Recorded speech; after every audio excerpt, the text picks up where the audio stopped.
Que la gracia y la paz de nuestro Dios y Señor Jesucristo sea con cada uno de vosotros. Nos alegra bastante el volver por el YouTube a presentar los distintos temas que la Biblia enfoca, especialmente el Evangelio, ya que el Evangelio es la parte central o dominante de las Escrituras. En el Antiguo Testamento el Evangelio es presentado como una promesa. La primera promesa que Dios dio fue a nuestros primeros padres, cuando ellos cayeron en pecado.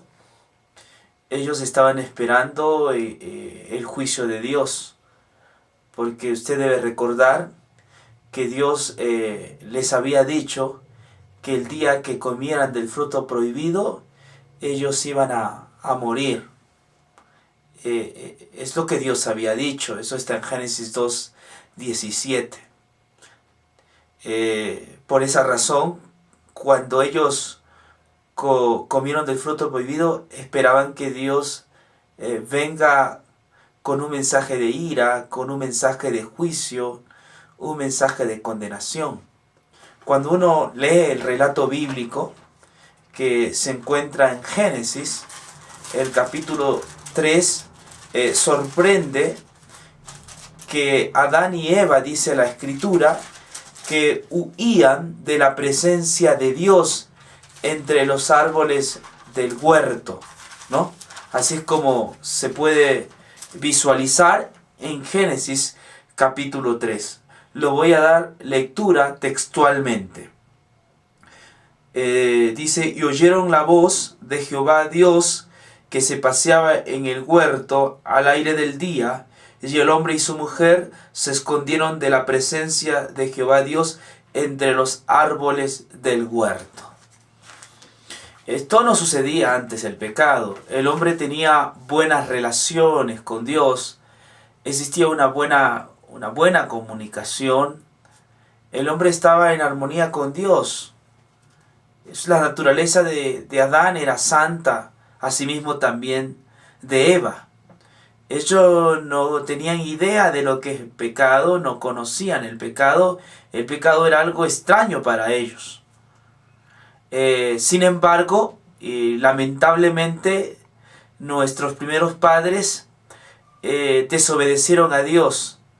Y la primera consecuencia de la desobediencia de Dios es la enemistad, o el apartarse o el independizarse de Dios. El pecado nos independiza de Dios, el pecado nos aparta de Dios. Y pues el pecado de Adán y Eva les apartó de Jehová Dios. Ahora, cuando Dios va a visitarlos, entonces ellos huyen de Dios, ellos tienen miedo de Dios, porque pensaban en el concepto ya pecaminoso. Se piensa o se pensaba que Dios venía con su mensaje de juicio y de plagas, de amenazas y condenación. Ellos esperaban que Dios los trate de una manera dura, que los sentencie y los castigue para siempre. Es más, esto era un espectáculo. Los ángeles expectaban atentamente lo que iba a ocurrir con la primera pareja. El mismo diablo esperaba también que Dios cumpla su palabra en el sentido de sentenciar a esta pareja. Sin embargo, todo lo contrario. Dios, en lugar de venir con un mensaje de ira y de condenación, Dios viene con un mensaje de amor, con un mensaje de gracia, con un mensaje de benevolencia, un mensaje de misericordia. Y esto podemos leer en el mismo Génesis 3:21. Dice lo siguiente: Y Jehová Dios hizo al hombre y a su mujer túnicas de pieles y los vistió. Los vistió. Aquí esto tiene que ver con que Dios cubrió el vestir, la vestidura de donde sacó Dios. Esto fue de las pieles de ovejas. Aquí Dios está cubriendo el pecado de Adán y Eva. Esto es hermoso. Esto es el Evangelio. Dios cubriendo la desnudez. Dios cubriendo nuestro pecado, el pecado de nuestros primeros padres. Eso no significa que Dios la dio su justicia. Eso no significa que Dios no cumplió su palabra. Por supuesto, Dios tiene que cumplir su palabra. La Biblia dice que Dios es justo y que no tendrá por inocente al culpable. Ese es su carácter. Dios es justo.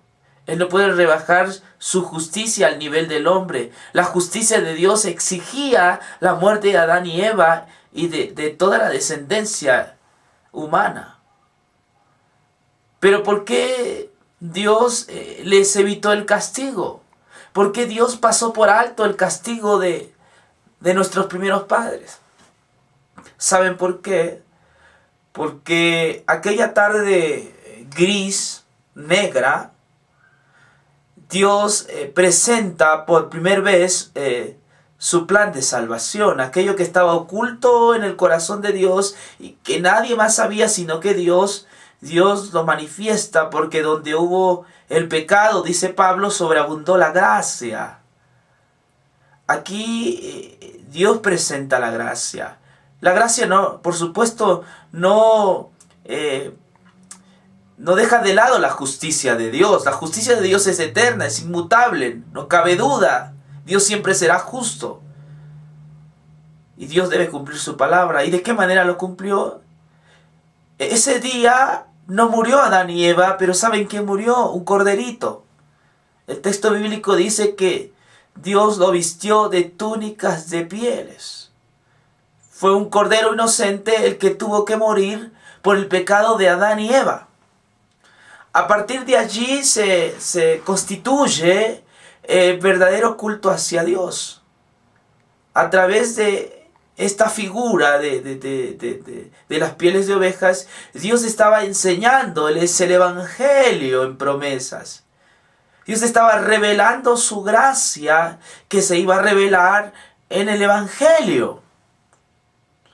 Por eso no estamos ajenos al decir que el Evangelio para Adán y Eva fue presentado, pero en promesa, no era real. Era una promesa de algo superior y mejor que estaba por venir. Sin embargo, es maravilloso saber de que Dios salva al pecador, pero un sustituto muere en lugar del pecador. Fue una oveja la que murió. A partir de aquí también se establece el verdadero culto hacia Dios.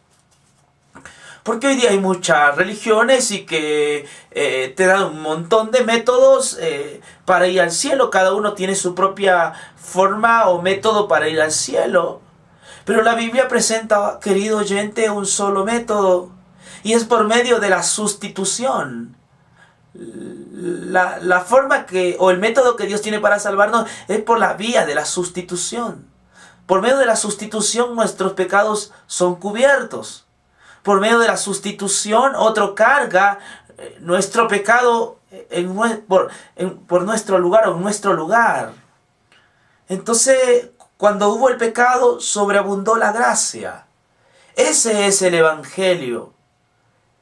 Y Génesis 3:15 también nos menciona: y pondré enemistad entre ti y la mujer, y entre tu simiente y la simiente suya. Esta te herirá en el calcañar, o tú le herirás en el calcañar y en la cabeza. Es decir que aquí se nos está revelando por primera vez el Evangelio. Algunos teólogos lo llaman a este pasaje de Génesis 3:15 el protoevangelio. Aquí hay una profecía acerca del Mesías. El Mesías iba a triunfar e iba a traer la salvación.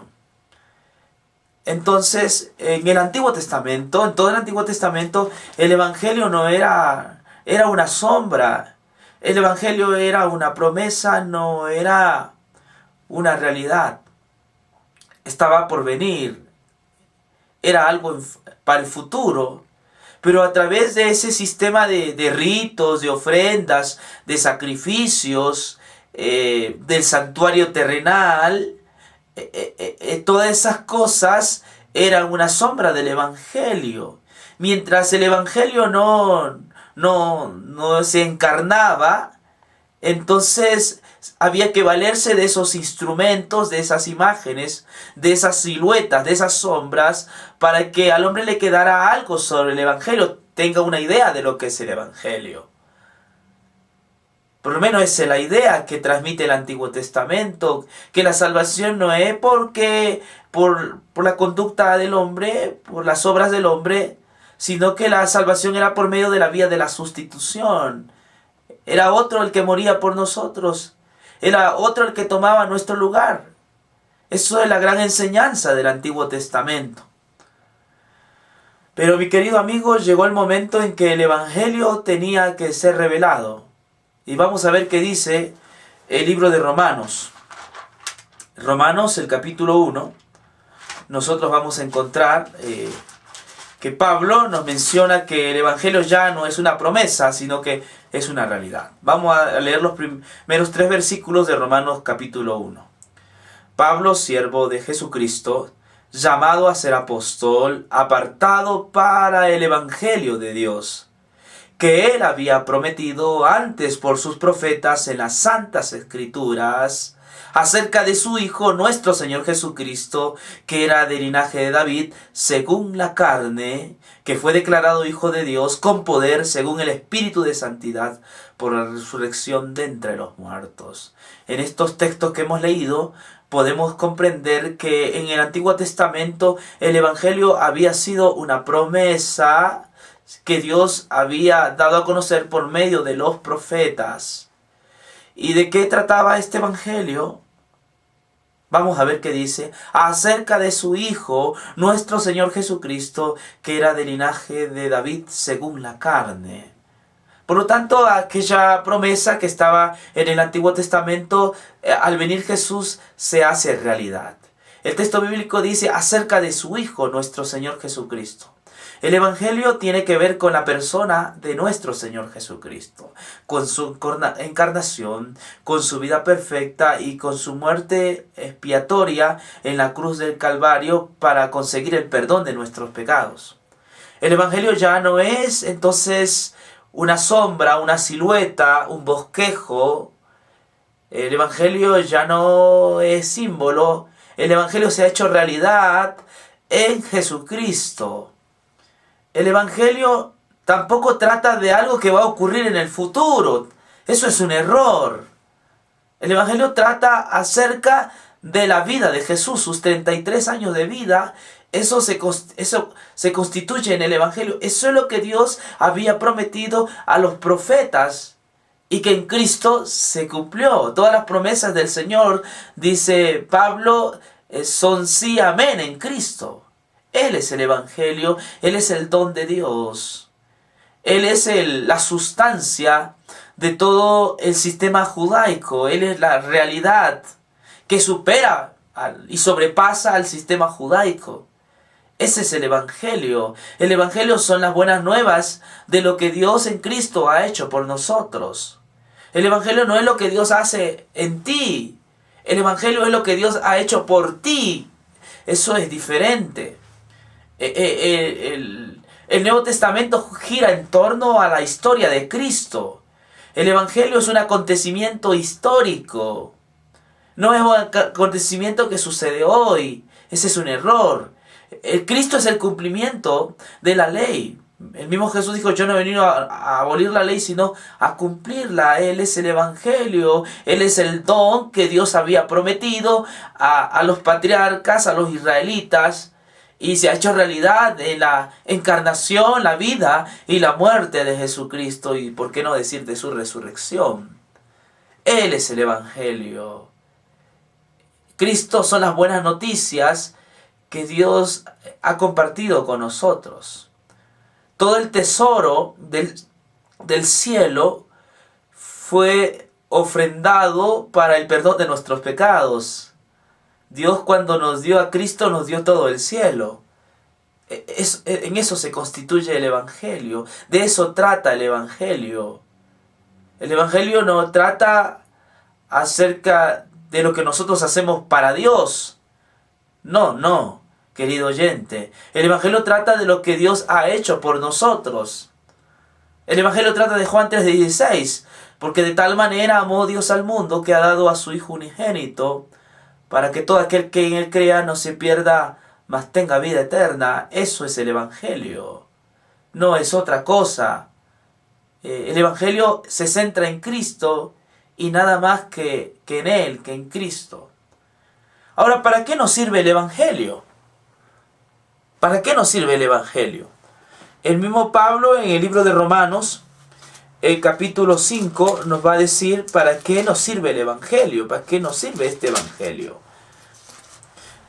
Romanos 5 dice así, querido amigo: pues mucho más, estando ya justificados en su sangre, por él seremos salvos de la ira. Así como el Cordero evitó el castigo de nuestros primeros padres, así también la sangre de Jesucristo evita el castigo nuestro. Hermoso, ¿no? Es hermoso esto. Esto es el Evangelio. El Evangelio me sirve para poder pasar cualquier tipo de juicio. La Biblia nos habla de la ira de Dios. La Biblia dice que toda boca se cierre y todo el mundo quede bajo el juicio de Dios. El mismo libro de Romanos, en el capítulo 2, nos dice: porque la ira de Dios se revela desde el cielo contra toda impiedad e injusticia de los hombres. Dios es un Dios de ira. Si en el día final la ira de Dios va a ser derramada sobre los seres humanos. Sin embargo, hay una buena noticia. Hay una manera de evitar el castigo, hay una manera de evitar la ira de Dios. Es la sangre. La sangre de Jesús y su justicia, su obediencia perfecta, nos cubren. Así como cubrió aquellas pieles de oveja la desnudez de Adán y Eva, de nuestros primeros padres, así también la obediencia de Cristo y su muerte expiatoria nos libran a nosotros del castigo. Querido oyente, no hay otra manera de evitar el castigo, de pasar el castigo, sino a través de Jesucristo. Vuelvo a leer Romanos 5, este pasaje es una belleza, es hermoso. Dice así: pues mucho más, estando ya justificados en su sangre, por él seremos salvos de la ira. Es la sangre de Cristo la que nos libra de la ira, no es mi conducta o comportamiento. Por supuesto que el comportamiento sigue a todo buen creyente en Cristo Jesús.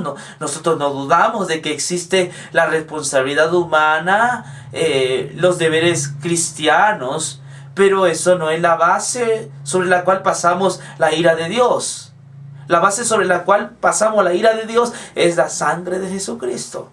Es el Evangelio. En base al Evangelio nosotros pasamos la ira de Dios, evitamos el juicio de Dios. Espero en este tiempo haberte explicado en forma sencilla el Evangelio. Y Dios quiera que confíes que en Cristo y solo en Él pasas cualquier tipo de juicio, de plaga. La Biblia dice que quien confía en Él no tiene de qué avergonzarse. Ha sido un gusto platicar y tener este espacio para compartir las Escrituras. Que Dios te bendiga y te doy un fuerte abrazo a la distancia. Bendiciones.